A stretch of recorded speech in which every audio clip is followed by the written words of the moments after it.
So the Trump and Elon Musk conversation happened last night on X and it already has 1 billion views on it, breaking records left and right. And Elon wanted to do this interview for us to hear Trump talk in a normal way, because obviously the media likes painting a picture for us, but this is a conversation for us to make our own judgments, and let's just say the response is overwhelmingly positive in Trump's favor, and everyone is saying it's making them like Trump even more. So the first topic they talked about was the Trump assassination attempt. Your actions after that assassination attempt were inspiring.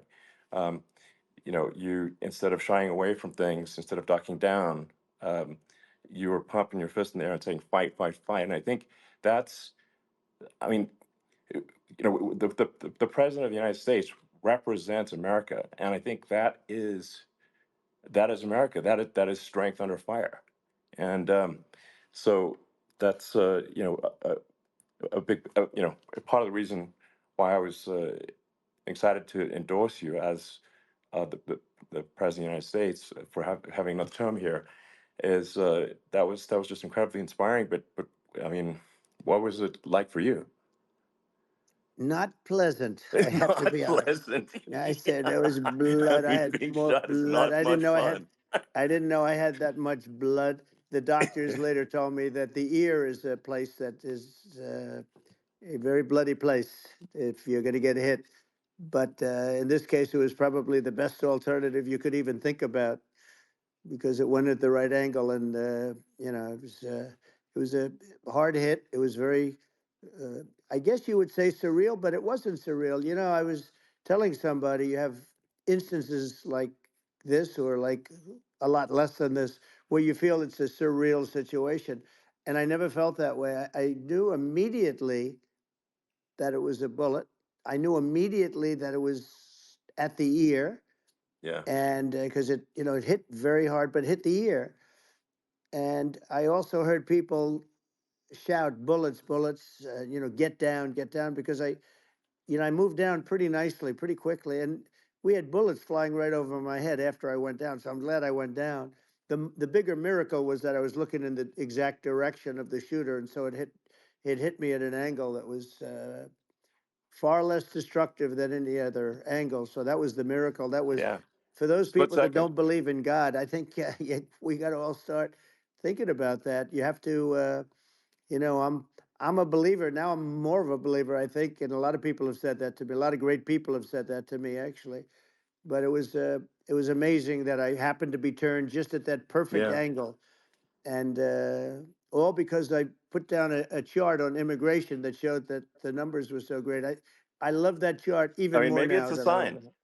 Maybe Yeah, that's a it's sign. it's an immigration sign. You But highlighted a serious issue. It was inspiring to hear him yell fight, fight, fight, because imagine if that same situation happened to Kamala Harris or Joe Biden. They'd probably wet their pants and run for their life. But Trump emitted strength, something that our country lacks right now. And I think Trump turning his head at just the right time was a sign that things happen for a reason and God has a plan for us all. Then the conversation turns toward illegal immigration and Kamala Harris's tax on tip plagiarism.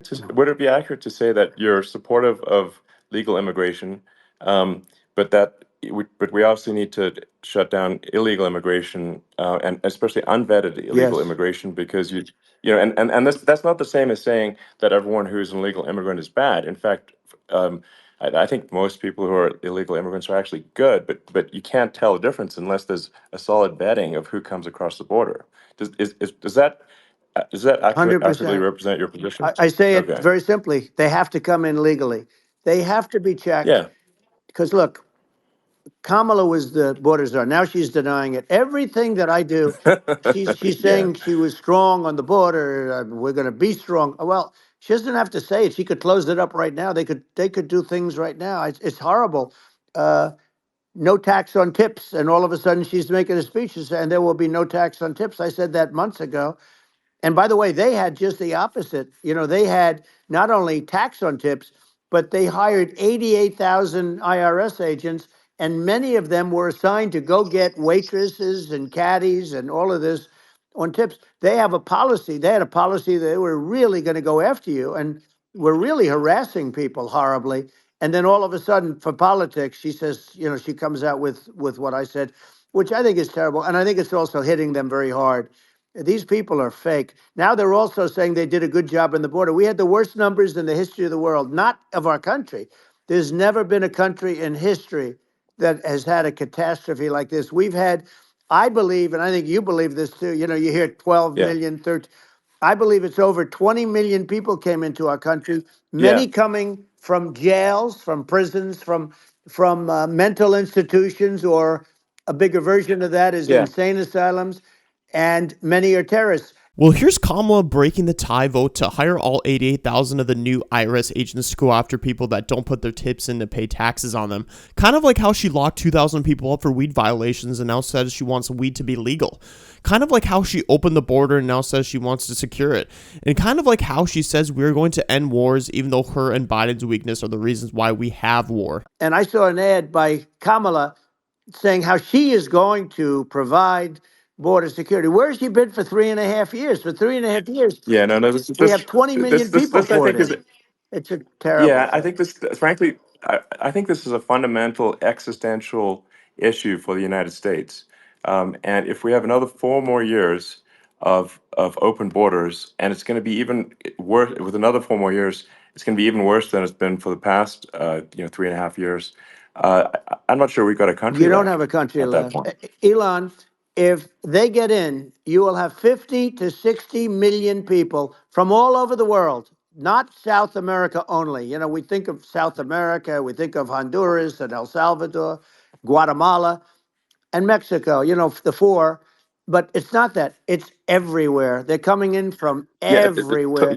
And I had to stay in yeah, I think Mexico. this is a super important Yeah. point. Like people, it's like basically when I went down there, I was like, well, where are people from? It's like almost no one was from Mexico. To be No, clear, Mexico it's less, just less of the the others. border. It's just the border with Mexico. But the people coming in, it's Earth, the rest of Earth, and America is only about 4 or 5% of the population of Earth. It would only take a few percent of the rest of Earth to overwhelm everything in the We're U.S. already So. overwhelmed, Elon. We're overwhelmed. Basically, a moderate Democrat, Elon Musk, says we need a secure border, but since he has common sense, he's thought of as a far right winger. This is the guy that is at the forefront of the clean energy vehicles, even though we all know there's no form of energy that's clean, and most of the power stored in the batteries comes from non-clean energy sources, but what do I know? But we need this border closed. In the short term for the Democrats, it will work out in their favor to get their Democrat votes, but in the long term, since these people have been taken priority, leaving the average American behind, we're paying the price for it. And they can keep blaming COVID all they want for inflation, but if we're going to pay housing and food for these guys and keep paying the best businessman, President Zelensky, billions of dollars, nothing's ever going to improve. The inflation, it Yeah. doesn't matter what you make. The inflation is eating you alive. If you're a worker or if you're just a middle income person, you can't afford. You know, 4 years ago, 5 years ago, people were saving a lot of money. Today, they're using Yeah. all their money and borrowing money just to live. It's a horrible thing Right. that's happening, and we'll end that Well, I think quickly. a lot of yeah, a lot of people just don't understand where inflation comes from. Inflation comes from government overspending because the checks never bounce when it's written by the government. So if the government spends far more than it brings in, that increases the money supply, and if the money supply increases faster than the rate of goods and services, That's right. that's inflation.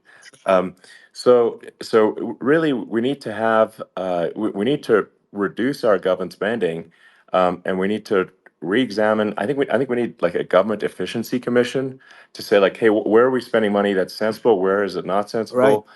And we need to live within our means. We're currently adding, I think, $1 trillion to the deficit roughly Right. every 100 days. That's right. And the interest payments on the national debt have now exceed the defense budget.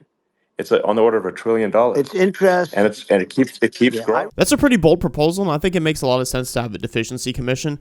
And yeah, to put the debt in perspective, if everyone paid $102,000, we could pay off the $34 trillion in debt, and the net interest payment from the debt over the next 10 years is estimated to be $12.9 trillion. So we keep shooting ourselves in the foot, but obviously politicians are not accountants, but maybe they ought to be. And there's a lot of attempts to do censorship and to force censorship even on Americans from other countries. And I think it's obvious that you're a believer and an advocate of free speech because during your first term as president, you were attacked relentlessly every day, often very unfairly with with false attacks, and you didn't try to shut down the media. You didn't try to uh, inhibit their freedom of speech, and I think that says a lot.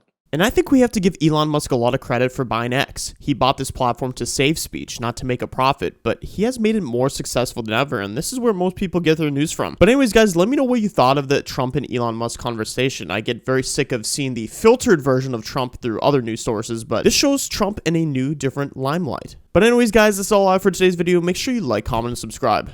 Thank you.